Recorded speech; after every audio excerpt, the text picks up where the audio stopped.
Have you ever wondered why so many brilliant, highly anticipated AI pilots seem to completely crash and burn the exact second they roll out to the wider company? I mean, think about it. They look absolutely incredible in the lab. The executives are thrilled, the vendor is popping champagne, but the moment it hits the wild, total collapse. Well, today in this explainer, we are going to unpack the architecture of that failure. Because here's the thing. It's actually not random. We're going to dive into a really fascinating framework that exposes the hidden organizational debts lurking right there between your flawless pilot and messy real-world production.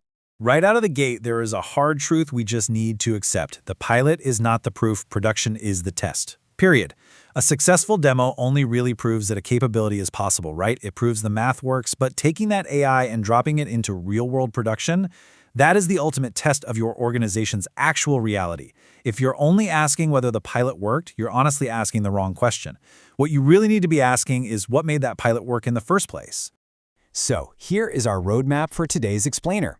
We're going to look at why AI fails differently, uncover what we call the pilot protection effect, and expose this invisible thing called the human buffer. From there, we'll see exactly how machine speed amplifies your risk, break down the 4 AI debts, and finally, look at the cure, how to actually prove production readiness. Let's get into it. All right, part 1. AI fails differently. AI is a stress test, not just an upgrade. We really need to shift our mindset right away here. It is so tempting to think of AI as just the next software upgrade. You know, like moving from one version of an app to another. But AI is not a simple capability upgrade. It's a full-blown stress test on your entire business process. When AI fails, it's not some mysterious glitch. Those failures are predictable symptoms of organizational strain that was already there. And that brings us to how we actually define true AI success. Because it is definitely not just about the code. Operational success equals delivery plus adoption plus operational value. Let's break that down real quick. Delivery just means the solution exists and technically functions. Cool. But a delivered AI system that literally nobody trusts, that's a failure. You need adoption. People have to actually use it, understand it, and trust it enough to change the way they work. And finally, operational value. It has to actually move the needle, improve outcomes, reduce risk, increase speed, or create new capacity. You gotta have all 3. Moving on to part 2, the pilot protection effect. Why demos fool us. You know, AI failure almost always begins with wild success in the demo. And why is that? Because of an artificial safety net. There is this massive, stark contrast between demo conditions and production conditions. Think about a demo. You've got scope protection. The data is curated, the users are limited, the scenarios are cherry-picked. You've got attention protection, leadership is laser-focused, and you've probably got a vendor bending over backwards to help. If there's a hiccup, manual corrections are totally fine because, hey, the pilot is still learning. Errors are contained before they do any real damage. But production? That is the Wild West. That means messy data, bizarre exceptions, a massive user base, continuous heavy load, and consequences that simply cannot be swept under the rug. So when teams see a highly supervised, totally protected pilot and think, great, this proves it'll work long-term, they are essentially stepping right off a cliff. The demonstration proves it's possible, sure, but it does absolutely zero to prove it's sustainable. That leap to production is incredibly treacherous exactly because it strips away every single one of those artificial protections we just talked about. Okay, part 3. Beware the human buffer, the invisible layer of judgment. This is where it gets really interesting. If a demo works beautifully, but your underlying systems are kind of a mess, we have to ask why it worked. And the answer is almost always the humans. The humans who are quietly, daily, holding fragile legacy systems together with the digital equivalent of duct tape. Look at any workflow. A human interprets ambiguity. They correct weak outputs. They mentally reconcile conflicting records across 3 different databases without even thinking about it. They approve weird exceptions. They escalate concerns. And critically, they figure out what the heck happened after something breaks. Now, to be clear, human buffers aren't a bad thing. They are usually the only reason a company functions at all. But here is the massive danger. They hide the operational strain. So when you drop an AI into that exact same process, it suddenly and violently exposes everything those humans were quietly covering up. Part 4, machine speed amplifies risk, the action ladder. So what exactly happens when we replace that careful, invisible human judgment with the sheer, unyielding speed of AI? Well, at machine speed, ambiguity instantly becomes action. Think of this like an action ladder, where risk compounds exponentially with every step up. Down at the bottom, having AI just read something, that's your lowest consequence. Step up to recommend, and it's still just advisory. Prepare drafts the next step, like writing an email but not actually hitting send. But then, we cross a massive threshold. Execute means the AI is actually taking action in your live systems. Verify means the AI is the one judging if a task was done right, and recover means the AI itself tries to fix things after a failure. The higher your AI climbs on this ladder, the more dangerous all that hidden organizational debt becomes.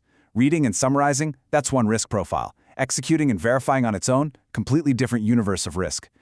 Which brings us to part 5, the 4 AI debts, naming the hidden strain.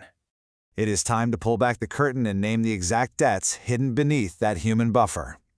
There are 4 specific types of organizational debt that AI will drag kicking and screaming to the surface the minute you try to scale. First up is data debt. We're talking inconsistent definitions, stale records, conflicting sources, you name it. Second is technical debt. This is your brittle integrations, fragile workflows, and those mysterious jobs that require someone to manually restart them every Tuesday.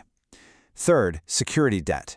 Overbroad access, unclear boundaries, and sloppy permissions. And finally, personnel debt. This is undocumented judgment, tribal knowledge, and unclear lines of authority. Here is the absolute kicker. When the human buffer disappears, these debts don't just sit there quietly. They actively become your new production behavior. Let's look at how this plays out, because mundane, everyday workarounds translate directly into catastrophic AI risks. Say you have an analyst who routinely checks 2 different inventory systems just to make sure they match. That is a glaring signal of data debt.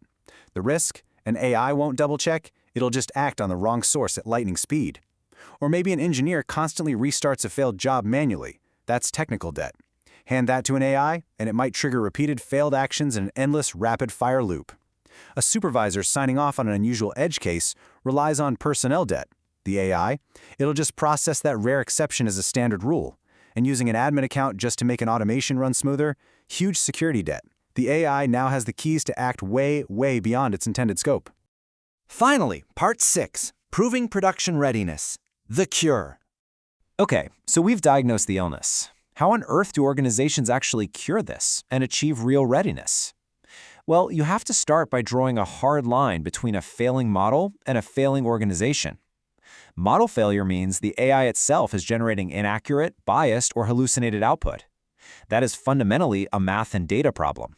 But organizational failure? That means the company itself cannot define what the truth is, can't assign clear authority, can't govern access, or simply cannot recover from an error. And this is a terrifying reality to wake up to. Your AI model can be working flawlessly, and your organizational system can still completely collapse around it. Real AI readiness requires model confidence, absolutely, but it equally requires organizational evidence. So here is the cure. You have to replace blind optimism with concrete operational proof across 4 critical pillars before you even think about scaling. First is truth. You must explicitly lock down the one authoritative source of data, and its freshness has to be completely visible. Second, authority. Who actually owns this? The override path and the exact stop condition have to be explicitly defined, no guessing. Third, controls. You absolutely must have least privilege access plus rigorous logging and monitoring fully up and running. And fourth, recovery. Your rollback procedures, correction protocols, and incident communication paths must actually be tested, not just planned, but tested. Production readiness is an evidence claim, folks. It is not an optimism claim. Let's wrap up on this really profound operational question. When you look at your next big success, ask yourself, is your pilot proving the quality of the model, or is it just proving human compensation? Take this question back to your teams tomorrow.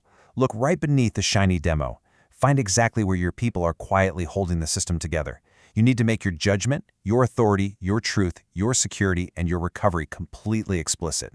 Do not scale until your evidence actually supports moving up that action ladder. It's time to totally change how we evaluate our next AI rollout, because remember, the pilot is not the proof. Production is the test. Thank you so much for joining me for this explainer, and I really hope this helps you navigate that treacherous leap to production.